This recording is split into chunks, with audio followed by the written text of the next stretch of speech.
Warm welcome viewers, you're watching 7 at 7, the only news bulletin where I curate the day's top 7 stories for our viewers. I'm Partha Chatterjee and these are the headlines.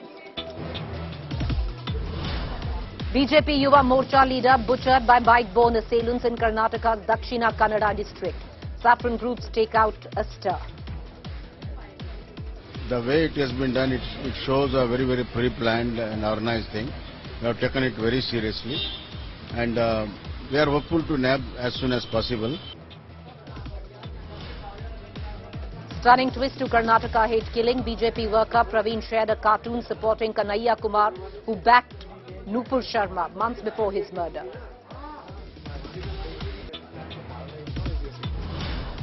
Unending school death horror in Tamil Nadu. Now 17-year-old boy ends life in Sivaganga. Fifth suspected suicide of students in 11 days.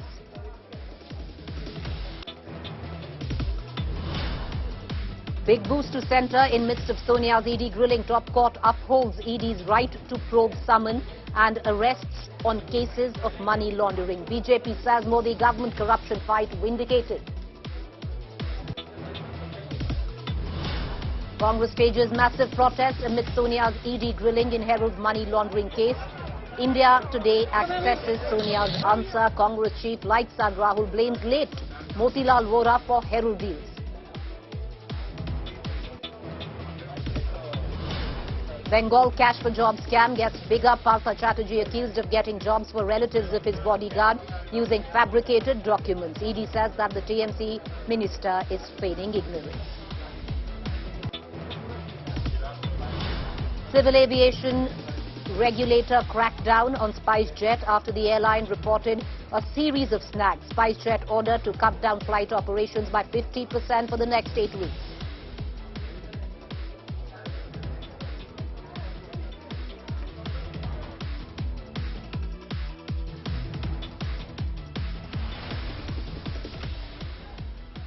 All right, viewers, the ED heat on Partha Chatterjee, the minister of Mamata Banerjee. He is currently the commerce minister in the West Bengal government, was earlier the education minister.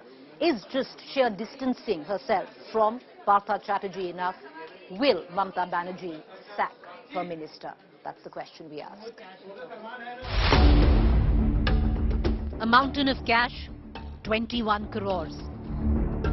And a recruitment scam staring the TMC in the face. The TMC now seems cornered by the explosive ED revelations. On TMC Minister Partha Chatterjee, his close aide Arpita Mukherjee.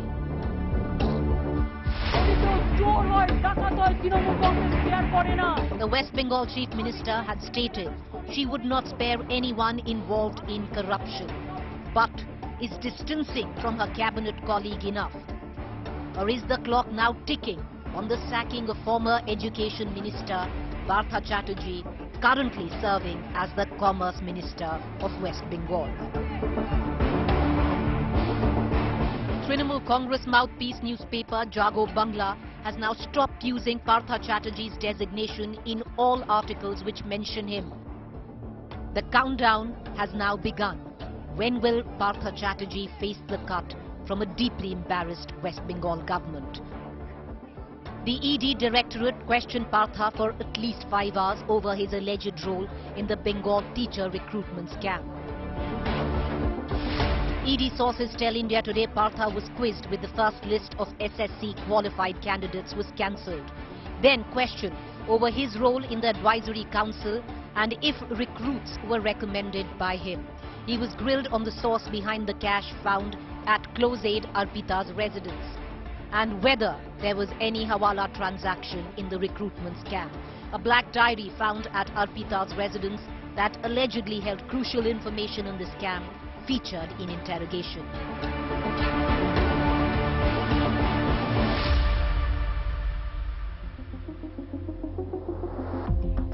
What is disconcerting for the TMC is the lifestyle of Partha Chatterjee and Arpita Mukherjee.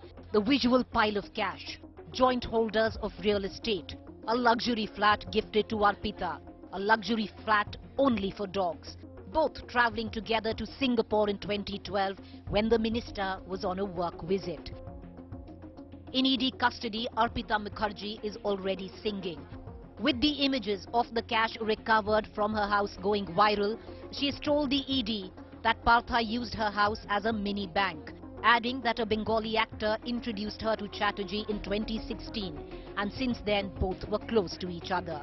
She also said Chatterjee himself never bought the cash. The money was bought by assistance. The optics are uncomfortable for Didi. So is the mounting political pressure. The question is not if, when will Didi sack her minister? Bureau Report, India Today.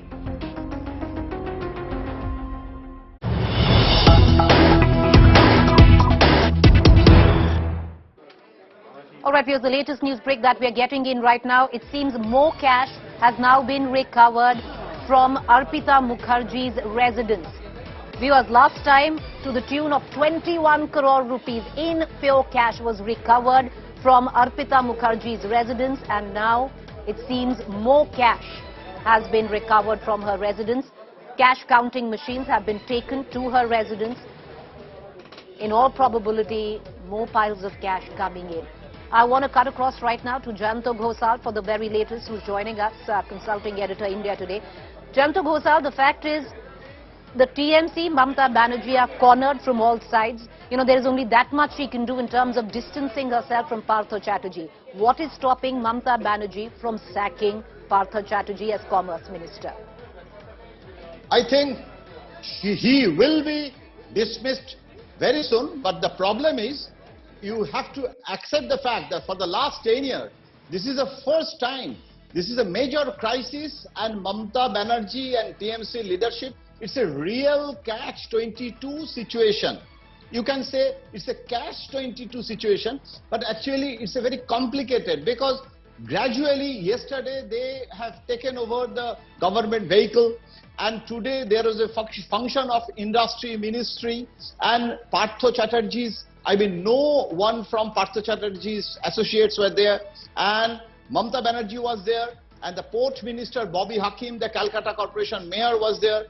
Partha Chatterjee is the editor of the party's Jago Bangla, that is the party's, the party paper and the party organ we call, and he was in the editorial board, and he has been removed. But you know, it's a catch-22. Why I am saying that Partha Chatterjee is not Tom, Dick, Harry inside the TMC, and he is the, the founder, member of the party. He is the Secretary General, and the most interesting part that he is the chairman of the party's disciplinary action committee, and he is very close associate. So the issue is that if now she dismissed also, can BJP will stop their demand of the resignation of Chief Minister? I remember in Parliament also, in several occasions, even in the Bofors issue also, when the opposition demanded the resignation of the Foreign Minister, the then Solanki, and Solanki was dismissed from the, the cabinet, but immediately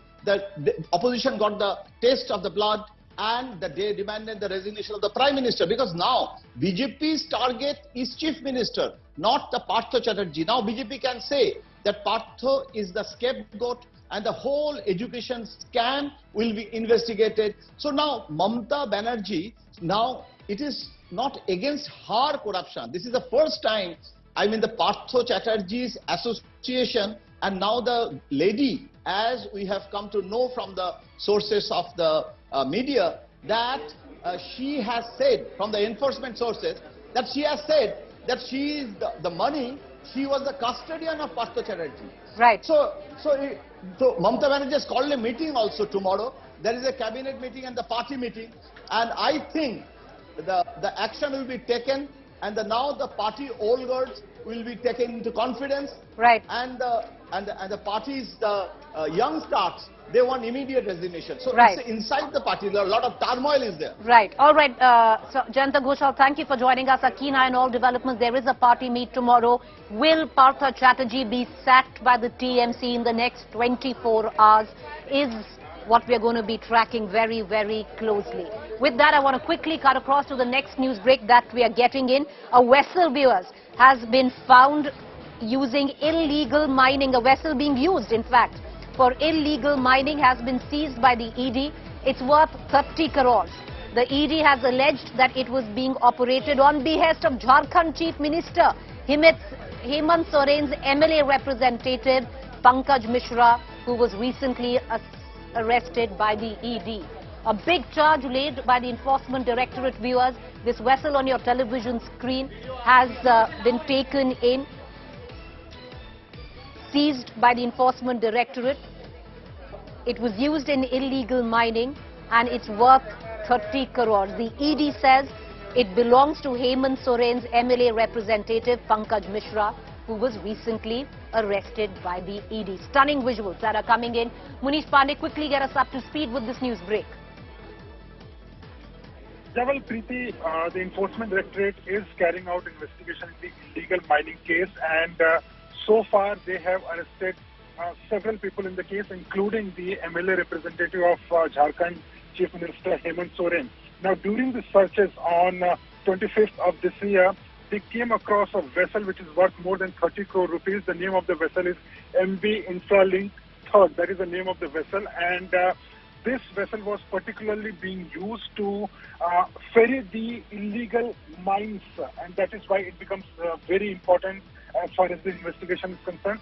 That vessel has been seized by the Enforcement Directorate. That is what we have been given to understand. Apart from that, the ED had earlier seized cash and bank accounts of the accused worth more than 36 crore rupees. But what becomes important here is that Pankaj Mishra is a person who is directly connected to Jharkhand Chief Minister Hemant Soren. And apart from that, this is also interesting that the media advisor of Hemant Soren, he has been summoned by the Enforcement Directorate to appear before August 1st. So as far as the ED's investigation is concerned, what they are claiming that there are many high-profile people. There are people who are connected to the power corridors in Jharkhand. They are the ones who were managing this illegal mining. Right. The money was being paid through several mafia people, and now these people are not being arrested, but also several people are under scandal. All right, appreciate you joining us, Munish, for the latest details. It's a huge charge that has been laid by the ED. The ED has seized this vessel. It's 30 crore vessel, viewers. Just look at it. And the ED claims this is the vessel belonging to the closest aide of the Jharkhand Chief Minister. Big charge coming in there. With that, viewers, I want to quickly take you to something which is connected today's edition of Big Day in Court, viewers. Well, what happened today in the Supreme Court demolished the charge of the opposition, where they say that the centre is misusing central agencies or agency probes. Let's cut across to the news that emanated. The Supreme Court upheld the ED's power to probe, summons and arrest anyone accused under the PMLA or the Money Laundering Act. The Apex Court ruled that ED's procedure for arrest is not arbitrary and agencies can attach property of accused. Supreme Court also said that it's not mandatory for ED to disclose ground of arrest at the time of accused detainment. And lastly, the top court made it clear that admissions made before ED is a valid evidence to arrest anyone.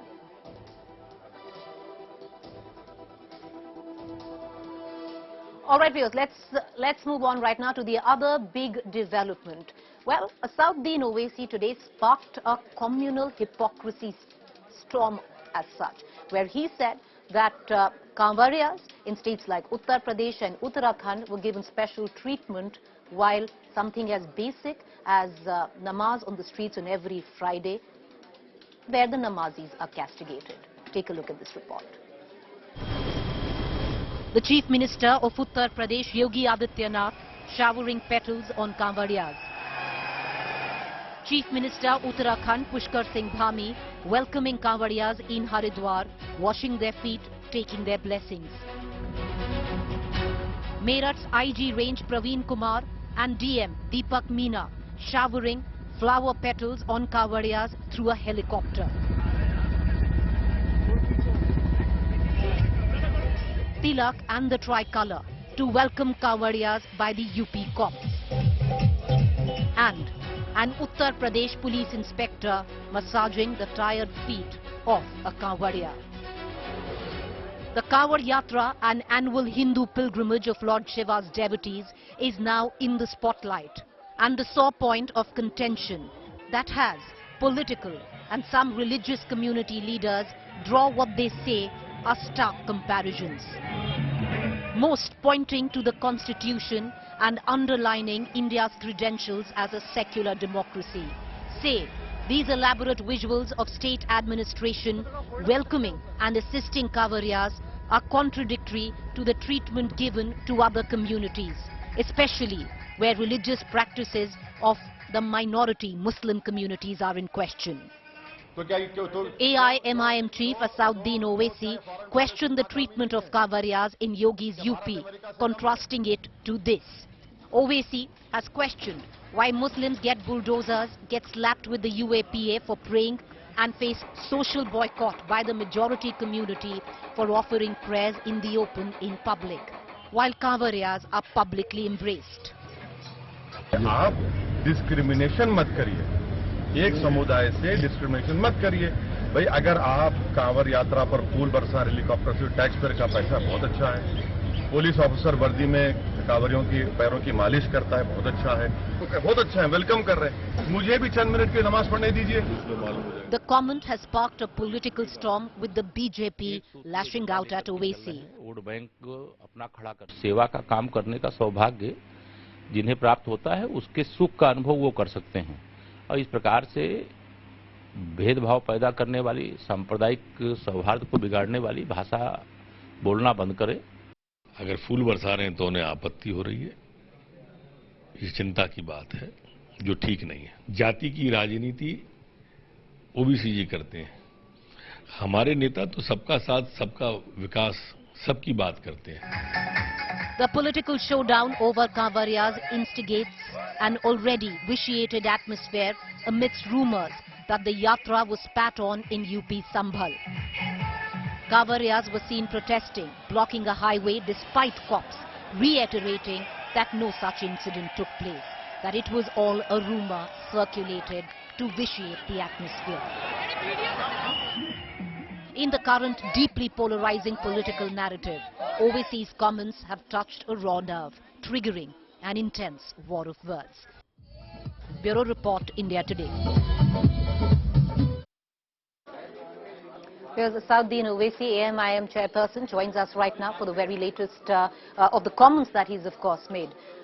Owaisi जी, जो आपने statement दिया है कि ये discriminatory है, ये hypocrisy है, एक कम्युनिटी को एम्ब्रेस किया जा रहा है जब वो पब्लिक डिस्प्ले ऑफ रिलीजन करते हैं और दूसरी कम्युनिटी को नहीं, इस पे भाजपा कह रही है कि आप तुष्टीकरण की राजनीति अपना रहे हैं। मैंने अपने ट्वीट और बाद में पार्लियामेंट में स्टेटमेंट जो मीडिया ने पूछा, मैंने कहा कि मुझे उस पर कोई एतराज नहीं है, सरकार जरूर दे, और हम ये पूछना चाह रहे हैं कि जब आप हेलीकॉप्टर से फूल बरसा रहे हैं, आप पुलिस का ऑफिसर यूनिफॉर्म में कांवरियों की मालिश कर रहा है, तो आप उसी तरह का सेम बर्ताव करिए ना उत्तर प्रदेश के मुसलमानों के साथ। आप तो बगैर ड्यू प्रोसेस को फॉलो करे आप मुसलमानों का घर तोड़ देते हैं, और वहीं पर आप बजाय हाथ से मालिश करने के आप सहारनपुर में लड़कों को पुलिस स्टेशन में वीडियो बनाकर लठों से उनकी मालिश करते हैं। तो ये तो भेदभाव नहीं होनी चाहिए ना, तो भेदभाव की सरकार कर रही है, इसीलिए हम कह रहे हैं, मुझे उस पर कोई ऑब्जेक्शन नहीं है कि आप कांवरियों को पूरी मदद करिए। ओवैसी साहब, इसमें भाजपा कह रही है कि जैसे सरकार है जो हज की सब्सिडी दे रही है, उत्तर प्रदेश उत्तराखंड की सरकार कांवरियों को ये जो वेलकम दिया जा रहा है, एडमिनिस्ट्रेशन जो काम कर रही है, ये वैसा ही एक जेस्चर है, इसको आप बायस क्यों कह रहे हैं? नहीं, मैं तो कह रहा हूं ना, लगाइए ना, लोशन लगाइए। यकीनन मैं जानता हूं, कांवर यात्रा में बरसों से देख रहा हूं, मैं जानता हूं बड़ा लंबा सफर तय करते हैं, बड़ी उनमें उनकी आस्था है और करना भी चाहिए। ये देश तो एक समुदाय का तो देश नहीं है ना। मैं ये पूछना चाह रहा हूं कि जब आप इस तरह की रहमदिली के मजाहरे कर रहे हैं, बहुत अच्छा है, तो आप उत्तर प्रदेश के मुसलमानों से क्यों नहीं करते रहमदिली के मजाहरे? और जहां तक आप रमजान की बात कर रहे हैं, उसमें पुलिस को आकर मसाज करने की जरूरत ही नहीं है, उसमें सरकार को आकर कुछ करने की जरूरत ही नहीं है। अगर कोई मुसलमान 17 घंटे 16 घंटे रोजा रहता है तो वो अपने लिए और अल्लाह के हुक्म पर रहता है। हम ये कह रहे हैं कि आप एक बर्ताव जो आज आप कर रहे हैं, एक मुसलमान पुलिस ऑफिसर का नाम निकाल दिएगा मेरठ के पुलिस स्टेशन से, लोहार की दुकान को बंद कर दिया गया, रास्ते में गोश्त की दुकान आ रही है, आपने उसको बंद कर दिया। भाई ये अच्छा कर रहे हैं ना, तो आप मुसलमानों से इतनी नफरत क्यों करते हो भाजपा की सरकार? अगर कोई नमाज पढ़ता है, 2-3 मिनट की 4 मिनट की नमाज होती है, तो आप क्रिमिनल केस लगा देते हैं। ये क्यों हो रहा है? मेरा सवाल तो यही है। ओवैसी साहब, बहुत शुक्रिया हमसे जुड़ने का और हमसे बात करने का. At one end, viewers, you have a Southeen Owaisi who's gone ahead and stated that this is clear hypocrisy. At one end, you publicly embrace Kanwariyas, dole out all the favors to them, and on the other hand, the heaviest hand when it comes to stuff like namaz in public spaces. On the other hand, the BJP says, there's Eid Milan that takes place, there's Ramzan, arrangements that happen. All of that, there's Hajj subsidies that are given. What's the difference? With that, I want to quickly shift focus to the other developing story that we're tracking very closely, because monkeypox has been judged a global health emergency. What I've done is I'm going to cut across to two of our best health hacks on India Today. Milan Sharma and Sneha Murdani join us on the moot question. Do we really need a vaccine in India for monkeypox? Over to both of them. So the question that everyone is seeking an answer to right now is whether there is a vaccine against monkeypox and whether the Indian government plans to inoculate the population against monkeypox, given that cases have increased in India. The government of India says right now it is not required, even as many experts are talking about and calling for the revival of the smallpox vaccination program, given that the smallpox vaccine gives protection against monkeypox as well. But the government says that this infection, monkeypox, isn't as transmissible. Just yet, no plan yet for vaccination, but even when they do not expect a COVID-19-like mass vaccination program across the country. The strategy will be very different. We'll talk about that in a bit from now, but what are pharmaceutical companies really saying? Are they waiting for an opportunity to manufacture vaccines against monkeypox? Milan, there have been conversations about pharmaceutical companies as well.